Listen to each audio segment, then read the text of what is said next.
നമസ്കാരം, ഞാൻ ഡോക്ടർ പ്രദീപ്. പലരും എന്നോട് ചോദിക്കുന്ന ഒരു കാര്യമാണ് ഈ ആസ്പിരിൻ ഗുളികയെക്കുറിച്ച്. അപ്പോൾ ഇന്ന് നമുക്ക് ആസ്പിരിൻ, അതായത് എക്കോസ്പിരിൻ എന്നൊക്കെ പറയുന്ന ഈ മരുന്നിനെക്കുറിച്ച് നിങ്ങൾ തീർച്ചയായും അറിഞ്ഞിരിക്കേണ്ട കുറച്ച് കാര്യങ്ങൾ വളരെ സിമ്പിളായിട്ടൊന്ന് നോക്കാം. അപ്പോൾ ഡോക്ടർ നിങ്ങളോട് ആസ്പിരിൻ കഴിക്കാൻ പറഞ്ഞിട്ടുണ്ടോ?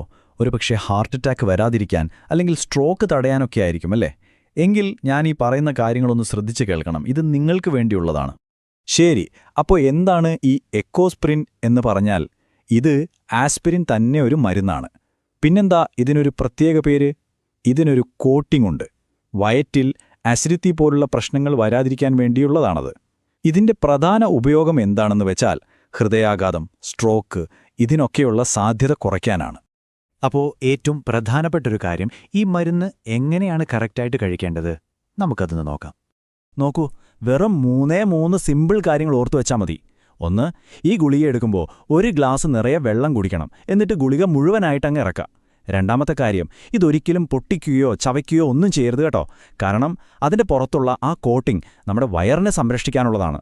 പിന്നെ മൂന്നാമത്തെ കാര്യം, എപ്പോഴും ആഹാരം കഴിച്ചിട്ട് വേണം ഇത് കഴിക്കാൻ. അപ്പോൾ വയറ്റിലെ അസ്വസ്ഥതകൾ ഒഴിവാക്കാം. ഓക്കെ, അപ്പം മരുന്ന് എങ്ങനെ കഴിക്കണമെന്നിപ്പോൾ മനസ്സിലായല്ലോ. ഇനി നമ്മൾ ഇതിൻ്റെ കൂടെ ശ്രദ്ധിക്കേണ്ട ചില കാര്യങ്ങളുണ്ട്, ചില അപകട സാധ്യതകൾ. ഇത് കേട്ട് പേടിക്കാനൊന്നും വേണ്ടിയല്ല, നമ്മളൊന്ന് അറിഞ്ഞിരിക്കണം, അത്രയുള്ളൂ. ഈ ആസ്പിരിൻ എന്താ ചെയ്യുന്നതെന്ന് വെച്ചാൽ നമ്മുടെ രക്തം കട്ട പിടിക്കുന്നതൊന്ന് കുറയ്ക്കും. അപ്പോൾ പിന്നെ സ്വാഭാവികമായും ചെറിയ രീതിയിൽ ബ്ലീഡിംഗ് വരാനുള്ളൊരു സാധ്യത അതെപ്പോഴും ഉണ്ടാകും. അപ്പോൾ നമ്മൾ എന്തൊക്കെ ശ്രദ്ധിക്കണം? ചിലപ്പോൾ എവിടെയെങ്കിലും ചെറുതായി ഒന്ന് ഇടിച്ചാൽ മതി, അപ്പോഴേക്കും അവിടെ ഒരു കറുത്ത പാട് വരും. അല്ലെങ്കിൽ ചിലർക്ക് പല്ല് തേക്കുമ്പോൾ മോണയിൽ നിന്ന് കുറച്ച് ചോര വരും. ചിലപ്പോൾ മൂക്കിൽ നിന്നും വരാം. ഇതൊക്കെ ഇതിന്റെ കൂടെ സാധാരണയായി കാണുന്ന കാര്യങ്ങളാണ്, പേടിക്കാനൊന്നുമില്ല. അതുകൊണ്ട് തന്നെ നമ്മൾ ദിവസവും ചെയ്യുന്ന ചില കാര്യങ്ങളിൽ കുറച്ചുകൂടെ ഒന്ന് ശ്രദ്ധിക്കുന്നത് നല്ലതാ. ഇപ്പോൾ ഷേവ് ചെയ്യുമ്പോഴോ കത്തിയോ ബ്ലേഡോ ഒക്കെ ഉപയോഗിക്കുമ്പോഴോ, എന്തിന് നഖം വെട്ടുമ്പോൾ പോലും ഒന്ന് ശ്രദ്ധിക്കുക, മുറിയാതെ നോക്കണം. ഇനി ഞാൻ പറയാൻ പോകുന്നത് വളരെ പ്രധാനപ്പെട്ട ഒരു കാര്യമാണ്, എല്ലാവരും ശ്രദ്ധിക്കണം.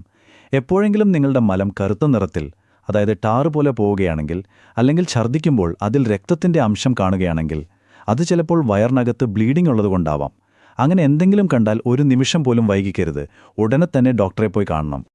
ശരി, ഇനി സ്ട്രോക്ക് വന്ന ഒരാളുടെ കാര്യത്തിൽ ഈ ആസ്പിരിൻ എങ്ങനെയാണ് സഹായിക്കുന്നത് എന്ന് നോക്കാം. ഇത് നിങ്ങളുടെ ചികിത്സയിൽ വളരെ പ്രധാനപ്പെട്ട ഒരു ഭാഗമാണ് കേട്ടോ.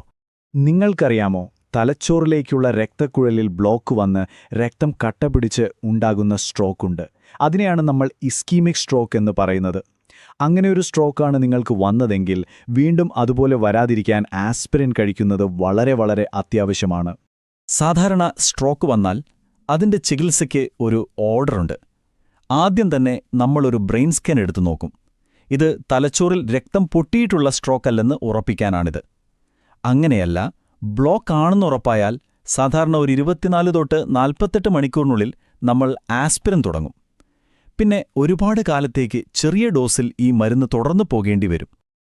തുടക്കത്തിൽ ചിലപ്പോൾ കുറച്ച് കൂടിയ ഡോസിലായിരിക്കും തരുന്നത്, ഒരു 160 മുതൽ 325 മില്ലിഗ്രാം വരെയൊക്കെ. മരുന്ന് പെട്ടെന്ന് ശരീരത്തിൽ പ്രവർത്തിക്കാൻ വേണ്ടിയാണത്.